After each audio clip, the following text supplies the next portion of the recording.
waad ii soo dhawaatay laakiin kala fogaanshaheena ma ahan mid dhammaada.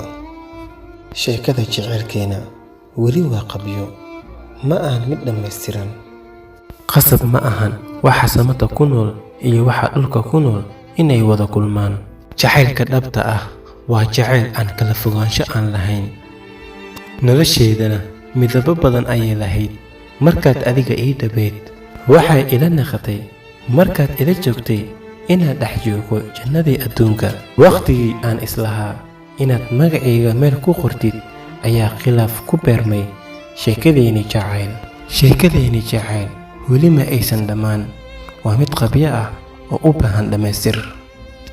waa anigoo walaalkiina Zakizama. haddii aad ka heshaan muuqaalkan fadlan la wadaag asxaabtaada adigoo u sii sheer gareynaya. haddii aad nagu cusubtahay si aysan kuu dhaafin muuqaalada xiga fadlan channelka subscribe saar, like inagu dhiirigeli. afkaartaadana waxaad inagu soo gudbin kartiin qaybta hoose commentiga.